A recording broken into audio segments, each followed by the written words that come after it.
Welcome to Nutty Buddy Sports. Hey everybody, welcome to Nutty Buddy Sports. This is just my instant reaction to the Chiefs versus the Bengals that just ended about 10 minutes ago. And I was just trying to get my thoughts together. Obviously, I was probably rooting for the Chiefs, and the reason why is because I picked them and I'm a big Patrick Mahomes fan. But in the end, congratulations to the Bengals. Congratulations to my friend Travis, who roots for the Bengals. I hope that they win the Super Bowl if they're not versing Matthew Stafford, and we'll that game will be on in a couple of seconds. So what I saw in this game, I saw in the first half that the Chiefs were definitely looking to score 50, and in the second half they kind of fell apart, and Cincinnati was in reverse. In the first half, they didn't seem like they really wanted to score until the end of the second quarter, and the screen pass, the P Ryan, and then after that, it was like the floodgates open for Cincinnati. I felt like the biggest momentum changer of the game was at the end of the half when Mahomes made a bad decision to throw it to Hill, and Hill stayed in bounds. I don't think he would have got out of bounds in time anyway, and they ran out of clock where they could have got a field goal with 5 seconds left. Obviously, Chase looked good. They primarily were trying to take him out of the game, and I think in the first half they did a good job of that. In the second half, he got open a couple times, but Higgins is really the guy that Joe Burrow leaned on during the game, and he got over 100 yards receiving. Mixon, I felt like they did not give up on the run. The Bengals didn't, which worked very well for the Bengals because it really wore that defense down. That in the end of the game, the pass rush slowed down.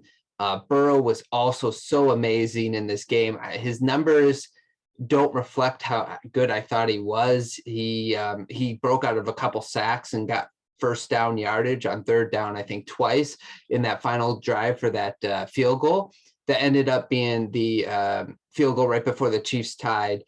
And then that defense started getting after Mahomes. Now, a lot of that, I feel like it was Patrick Mahomes' fault. I felt like in the second half, he was holding on to the ball way too long.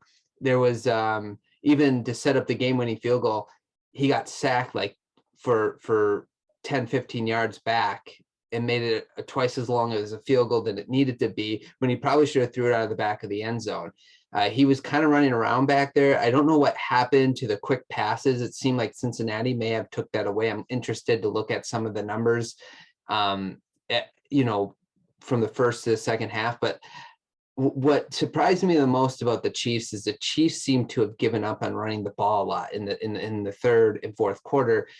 Both McKinnon and Clyde Edwards-Helaire, they had 18 total carries together, and they had over 100 yards off those 18 carries.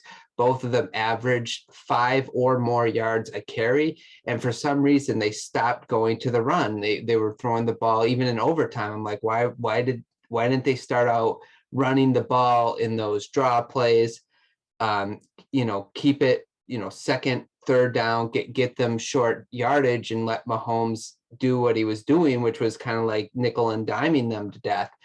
And either Cincinnati took it away, they didn't really explain it on the broadcast, or it was that Mahomes got inside his head. Now, that was a very epic third and fourth quarter collapse to me for the Chiefs. Being at home, it's almost inexcusable in that moment. And really, the defense and the special teams did not really put the Chiefs in a bad position. You knew Cincinnati was going to make a run, right? You knew that the Chiefs defense wasn't going to hold Cincinnati to 3 points or 10 points. In fact, when I picked this game, I thought it was going to be like 44-30, like it was going to be a really high scoring game. The fact that the Chiefs defense held Cincinnati to that low score going into halftime, even they only had 4 drives. They scored on 2 of them, but it was still a low score going into halftime with those 10 points. I thought for sure that the Chiefs going into halftime, I felt fairly confident they were going to come out and win this game, and they didn't do that. And I think a lot of people are surprised. Congratulations to the Bengals, though, for winning. And McPherson, by the way, he is clutch. He is all clutch. He is nothing but clutch. He was worth that 4th-round pick that the Bengals used to get him. That was amazing. And I mean, Burrow, man, his second year, I think they were talking about during the broadcast, and it said it was the first time a second-year quarterback has brought his team to the Super Bowl. I may have misheard that, but or started the first 2 years and got his team to the Super Bowl.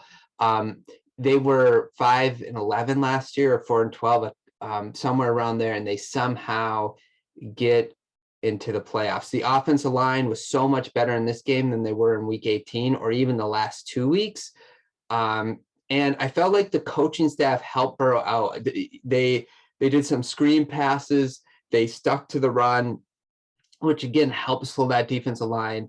The screen passes help, and the quick passes helped slow down that defensive line, where they weren't getting like big plays all the time, but they were getting good enough plays to move the ball downfield and again help them win that game. What another amazing game. Now, obviously overtime happened, and in overtime, everybody thought Mahomes was going to score again like he did against Buffalo, but that didn't happen, which makes you go back to the overtime rules, and people are going to now think, well, maybe we shouldn't change the overtime rules, but I'm in favor of still changing. I still think each quarterback should touch the ball at least once. I personally think it could be a thing where they could no punting, no field goals, and just do continue to score touchdowns, and the first team that doesn't score a touchdown loses basically after the first touchdown is scored. So all in all, I'm really excited for the Bengals. Congratulations, Travis, again. This is going to be an amazing accomplishment, not only for Burrow, but the city of Cincinnati. And I'll tell you what, they deserve it. And you know what? Hopefully they get to see Matthew Stafford, and we can have Matthew Stafford against Joe Burrow in the Super Bowl. So I'm super excited for that. Now I'm going to go watch the 49ers and the St. Louis Rams play, and we'll have an instant reaction with that. And my friend Clint will join me for that one. So thanks so much for watching, and we'll talk to you guys soon.